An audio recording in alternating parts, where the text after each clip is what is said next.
आप शादीशुदा होते हैं और शादीशुदा होने के बाद जब आपके घर के अंदर संतान पैदा हो, तो पहली बात तो ये ध्यान रखें कि माता पिता बनने के बाद इस बात का ध्यान रखें कि आपके अंदर जितना सामर्थ्य है, जितना साहस है, जितने बच्चों को आप बेहतर परवरिश दे सकते हैं, केवल उतनी ही संतान पैदा करें। ऐसा ना करना कि पढ़ाने की हिम्मत तो 2 बालकों की भी नहीं है और पैदा कर लो 8 बालक, तो भाई आपको कोई नहीं बचा सकता, आप तो खुद ही अपने दुश्मन। और आपको पता होगा निश्चित रूप से इस बात के दुष्परिणाम हमारे समाज के सामने क्या आए हैं कि 40-50 साल पहले जिन लोगों के पास थोड़ी बहुत जमीन जायदादें हुआ करती थी, वो सब बट गई। जो बड़े घर हुआ करते थे वो छोटे हो गए और धीरे धीरे हालत बद से बदतर हो गई। पहली बात ये कि जितने बच्चों को पढ़ा सकते हैं उतनी ही संतान पैदा करें। और दूसरी बात ये कि जब वो बच्चे बड़े हों तो अपना सर्वत्र झोंक दें उनके पीछे, कि चाहे खाना हो या ना हो, चाहे अच्छे कपड़े हो ना हो, चाहे अच्छा घर हो ना हो, लेकिन अपने बच्चों को आगे बढ़ाने के लिए, चाहे पढ़ाई में, चाहे व्यापार में, चाहे खेलकूद में, और चाहे उन्हें काम सिखाने के लिए उनके पीछे पूरा सब कुछ लगा दें। और एक बार आपने अपनी जिम्मेदारी निभाई तो निश्चित रूप से बच्चे आपका बढ़कर बड़े होकर आपका नाम रोशन निश्चित रूप से करेंगे और आपको उस दर्दगाह से बाहर निकाल कर रख देंगे। इसलिए आपने ऐसे भी उदाहरण देखेंगे जो माँ बाप समझदार होते हैं, जो जिम्मेदार होते हैं अपने बच्चों के प्रति, वो बच्चे पढ़ लिख कर किसी अच्छी अवस्था पर या कोई अच्छा व्यापार करते हैं, या अच्छी नेतागिरी में चले जाते हैं, या अच्छी नौकरी प्राप्त करते हैं और अपने परिवार को गरीबी से बाहर निकाल देते हैं।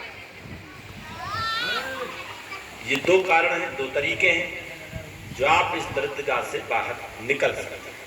इसलिए भगवान बुद्ध ने उन 5 परिवर्तकों को कहा कि पहले ये स्वीकार करना सीखो, आप जिस अवस्था में हैं सो हैं, आप बीमार हैं तो बीमार हैं।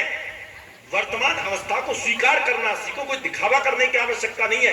पैसे नहीं है तो नहीं है, घर में सब्जी नहीं है तो नहीं है, अच्छे कपड़े नहीं है तो नहीं है, अच्छा घर नहीं है तो नहीं है, कोई बात नहीं। आगे कोशिश करें, हिम्मत रखें, हौसला रखें।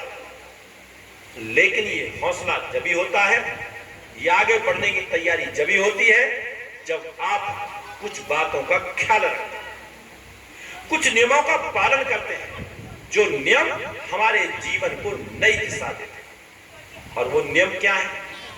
वही सत्य पर आधारित नियम जो भगवान बुद्ध ने इस संसार को उस समय बताए, जिन्हें वर्तमान समय में पंचशील सिद्धांत कहा जाता है। पाणातिपाता वेरमणि सिक्खापदं समादयामि। मैं मन, वाणी और शरीर से ऐसा कोई कर्म नहीं करूंगा जिससे किसी जीव को किसी भी प्रकार का दुख या कष्ट होता। अदन्नदाना वेरमणि सिक्खापदं समादयामि। जो चीज मेरी नहीं है मैं उस पर अपना अधिकार नहीं दिखाऊंगा, मैं चोरी नहीं करूंगा, मैं धोखा नहीं दूंगा, मैं लूटपाट नहीं करूंगा, किसी उभरते हुए व्यक्ति को देखकर ना तो ईर्ष्या करूंगा ना लालच करूंगा, बल्कि उसे देखकर मैं सदैव प्रेरित कोशिश करूंगा उससे भी आगे बढ़ने। पर पुरुष और पर स्त्री की तरफ ना कभी बुरी दृष्टि रखूंगा, ना कभी झूठ बोलूंगा, ना कभी गाली गलौज करूंगा, ना ही चुगली चपाटी करूंगा, ना ही व्यर्थ की बातें करूंगा, ना तो स्वयं किसी भी प्रकार के नशे का सेवन करूंगा और ना ही नशा करने में कभी किसी की मदद करूंगा। ये 5 नियम, ये 5 सिद्धांत बुद्ध ने उस समय लोगों को बताया।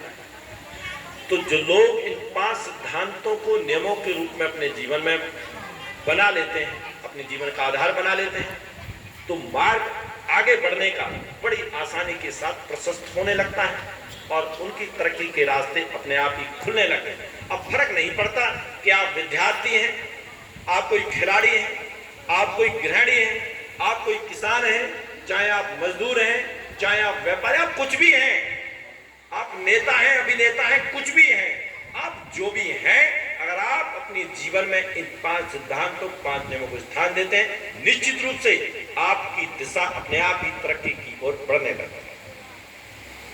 इसलिए